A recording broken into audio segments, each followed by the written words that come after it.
पुण्य कर्म करते हो, दूसरे का हित करते हो, किसी की सेवा स्वरूपा करते हो कि ठीक है उनका नतीजा अच्छा मिलेगा, बहुत अच्छी बात है।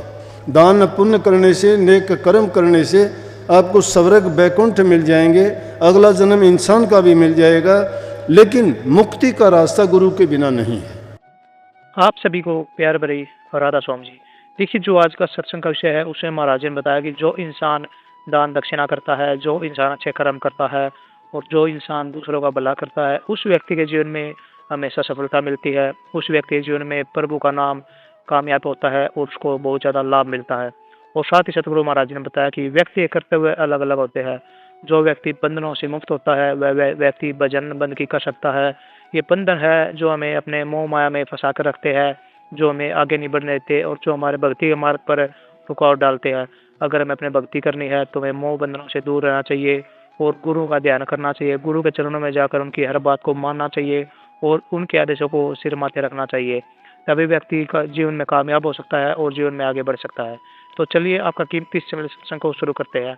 कृपया सत्संग को पूरा सुनकर पुण्य भागीदार अवश्य बनिए। आम कहावत में तो सब लोग कहते भी हैं, सुनते भी हैं, जानते भी हैं कि ये जीव जब गर्भ में होता है नरक जैसा जीवन बिताता है, क्योंकि जिस पानी के उस थैली में बंद होता है उसी को खाता है, उसी में रहता है, उसी में अपना मल त्याग करता है और उसमें रहते हुए इस जीव को पुरानी याद बनी रहती है। तो ये सोचता है मालिक जन्म जन्मांतर से मैं गलती करता आया हूँ, लेकिन अब इंसान के चोले में मुझे इस नरक से बाहर निकालो। बाहर निकलने के बाद मैं आपको याद करूँगा, आपकी भक्ति करके मैं इस काल और माया के देश से आज़ाद हो जाऊँ। लेकिन अपने आप में इस जीव को आज़ादी का ना कोई सलीका है, ना कोई तरीका है और ना ही कोई ऐसा साधन है कि ये अपने आप इस जन्म मरण के बंधन से छूट सके।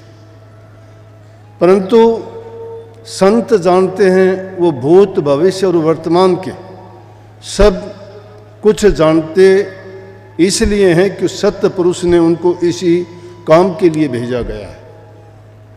चाहे आप किसी भी देश में जो भी महापुरुष आए उनके जीवन की घटनाओं को देखोगे तो उन्होंने तो स्वयं भी परोक्ष रूप से या अप्रोक्ष रूप से सीधा तो नहीं कहा, क्योंकि संत कभी अपनी मान बढ़ाई नहीं कराते, लेकिन फिर भी वो बात को गुप्त रूप से कह भी जाते हैं, जिसकी विवेक की आँख खुली होती है।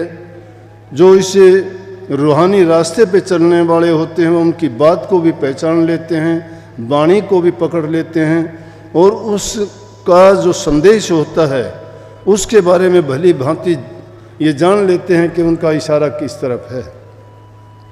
चाहे वो कोई भी हो, मोहम्मद साहब आया तो उन्होंने कहा कि मैं पैगंबर हूँ और खुदा का संदेश लेके आया। ईसा मसीह दुनिया में आया तो उसने भी कहा कि I am the son of the God. वह एक ही बात है कि मैं परमात्मा का पुत्र हूँ, सभी परमात्मा की पुत्र, वो अलग थोड़ा है। लेकिन संदेश ये दिया कि मैं जिस मिशन को लेके आया हूँ परमात्मा का पुत्र मुझे भेजा है। ये जीव अपने आप नहीं जानता है। इसी प्रकार से हमारे देश में तो गिनती नहीं है, कितने संत आए, सब संतों ने ये बात प्रगट रूप में जीवों को खोल के समझा क्या बता दी, और जो उनके संग लग के चले उनको इस भवसागर से पार कर दिया। इस संसार रूपी सागर से नाम की नौका, अब नाम क्या है? नाम वो मंत्र है, वो तरीका है भक्ति करने का, जिसको करने से जीव के बुरे कर्म छूटते हैं, पुण्य कर्म बनते हैं, जिनके कारण परोपकार, परहित और सेवा, प्रेम और बंदगी सीखता है। कहने को तो सभी लोग कह भी देते हैं कि मैं कुछ बुरा नहीं करता, मेरे अंदर कोई ऐब नहीं है, लेकिन मुझे भक्ति करने की ज़रूरत क्या है? अरे ज़रूरत तो नहीं है, सब चीज़ों को चाहे जानता भी क्यों हो, लेकिन जब तक तुझे कोई तरीका ही नहीं है, एक आदमी ज्ञानी कितना भी हो, जब तक उसको उस व्यवसाय की उसके पास डिग्री नहीं है तो वो उस चीज़ के योग्य नहीं है। कानून की पढ़ाई करने वाला ही कानून की लड़ाई लड़ सकता है। इंजीनियरिंग की पढ़ाई करने वाला इंजीनियरिंग की ही बात जानता है। शिक्षक शिक्षा की बातें ही पढ़ा के उनको समझा सकता है। किसान अपने खेती की बातों को हम नहीं जानते, वो बात अपने काम की कृषि संबंधी जो भी बातें, क्योंकि वो उनके भेदी हैं, उनके पास जो अनुभव है उससे वो सब समझते हैं। इसलिए जब तक संतों से वो रास्ता नहीं लिया जाता, नाम की दीक्षा नहीं ली जाती, तब तक वो अंधेरे में कहाँ घूमेगा। इसीलिए कहते गुरु से ज्ञान ले लिया, सतगुरु ने ज्ञान दे दिया। ज्ञान है क्या? कहते कि सतगुरु मिले तो अंधकार मिट गया। अंधकार है क्या? अज्ञान है, नासमझी है, अनजानपना है। और उस नासमझी अनजानपने में, अज्ञानपने में जो कर्म करते हैं, उस कर्म का जो कर्म फल बनता है वो क्योंकि सही नहीं है कर्म, उसका बुरा बनता है। लेकिन संत सतगुरु ये समझा देते हैं कि किस कर्म के करने से दुनिया में जाहिर है पुण्य कर्म करते हो, दूसरे का हित करते हो, किसी की सेवा स्वरूपा करते हो, कि ठीक है उनका नतीजा अच्छा मिलेगा, बहुत अच्छी बात है। दान पुण्य करने से, नेक कर्म करने से आपको स्वर्ग बैकुंठ मिल जाएंगे, अगला जन्म इंसान का भी मिल जाएगा। लेकिन मुक्ति का रास्ता गुरु के बिना नहीं है। अब जिनके अवतरण दिवस पे हम यहाँ पधारे हैं, हजूर परम संत ताराचंद जी महाराज अनपढ़ थे, स्कूल नहीं गए। यहाँ विद्या का कोई नहीं, विद्या को तो संतों ने अविद्या कहा है, अज्ञान कहा है। क्यों कहा है? क्योंकि जो ब्रह्म ज्ञान है उसको जानने के लिए इस दुनियावी विद्या की जरूरत नहीं पड़ती, उसको तो रूहानी ज्ञान की ज़रूरत है। और रूहानी ज्ञान किस चीज़ से होगा? मन की एकाग्रता से, बुराइयों को त्याग के और अपने दिल को अपने अंतर में।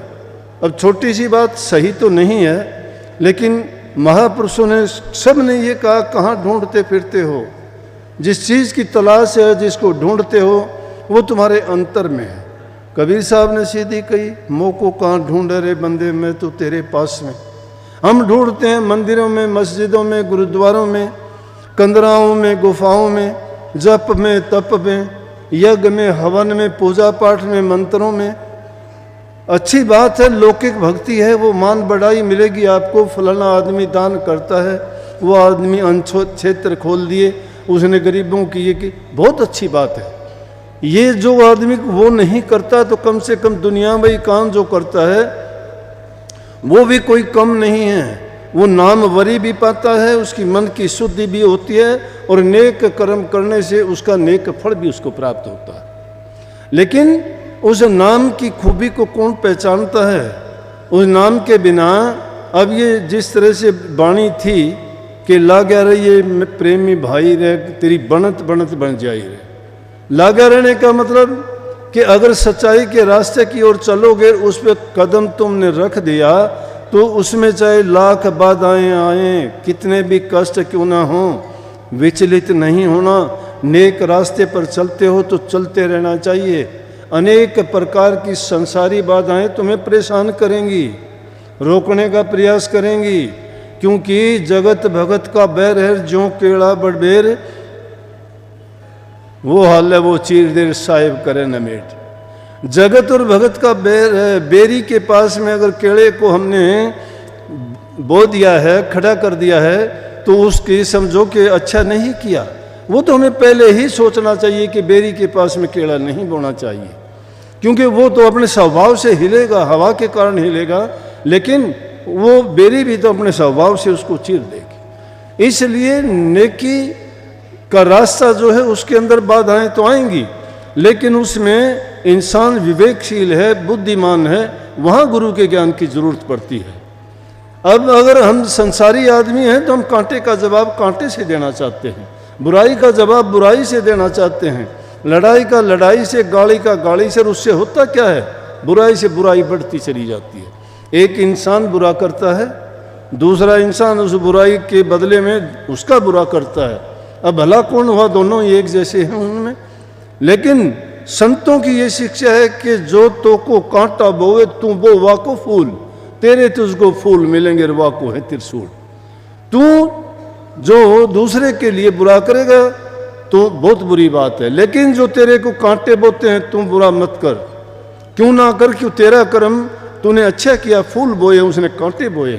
कांटे का परिणाम कांटा होगा, दुख होगा, लेकिन फूल का परिणाम फूल होगा। और कर्म का फल एक नहीं, हजारों रूप में पैदा होके उसको वो उसके पास पहुंचेगा। हजूर महाराज की अगर बात देखोगे, बचपन से लगन थी। जैसे कही ने कि परमात्मा संदेश दे के भेजता है, वो अपना मिशन लेके आते हैं, उनको संसारी चीज़ों की ज़रूरत नहीं पड़ती, लेकिन संत ऐसी जगह में प्रकट होते हैं जहाँ पाप कर्म ज़्यादा होते हों, जहाँ अज्ञान ज़्यादा हो, जहाँ लोगों को समझ नहीं हो। हमारे देश में तो अब कुछ दिनों से, ये 40-50 साल के बाद जागृति आई है, नहीं तो हम तो दास रहे थे, पशुओं जैसा जीवन था हमारा। न शिक्षा थी, ना कोई हमारा अच्छा खाना पीना था, ना कोई सोना बैठना उठना था, ना कोई घर मकान थे। सब प्रकार की तकलीफ थी, रोजी रोटी की हमें कोई शुद्ध नहीं थी, जो मिलता था उसी से पेट भरते थे। आज ज़माना क्या है, आज हर चीज़ सुलभ है हमारे लिए। तो उस ज़माने में ये बात संत ऐसी जगह में प्रकट होके और भक्ति रूपी पौधा जो बोते हैं और उसके लिए ये उसका भविष्य देखते हैं कि इसमें अच्छे फल लगेंगे, ये हम थोड़े समझ सकते हैं। प्रवचनों को पूरा सुनने के लिए का बहुत बहुत धन्यवाद। हम आशा करते हैं आपने प्रवचनों को बड़ा ही ध्यान से सुना होगा। तो जैसे पहली साध संगत जी आपने सत्संग में सुना, महाराज जी ने बताया कि व्यक्ति को एक अच्छा नागरिक बनना चाहिए, व्यक्ति को दूसरों का भला कार्य करना चाहिए और दूसरों के हित के कार्य करने चाहिए। इंसान का एक अच्छा कर्तव्य होता है कि वह अच्छा नागरिक बने और हमेशा अच्छे कर्तव्य करे और अच्छे तरह से नाम का जप करे और अपने जीवन को पाक साफ पवित्र बनाए। जैसे गुरु महाराज ने बताया कि गुरु की शरण में जाने के बाद हमें किसी प्रकार का लोभ लालच जीवन में नहीं अपनाना चाहिए। गुरु की शरण में जाने के बाद हमें सब कुछ अपने आप मिल जाता है, गुरु हमारी संभाल करते हैं और गुरु हमें सब कुछ दे देते हैं। तो कृपया गुरु महाराज जी की इन बातों को, इन सत्संगों को अपने जीवन में अवश्य उतारिए और अपने जीवन को सार्थक अवश्य बनाइए। और साथ ही अगर आपको सत्संग अच्छा लगा तो कमेंट बॉक्स में राधा स्वामी लिखकर पुण्य भागीदार अवश्य बनिए।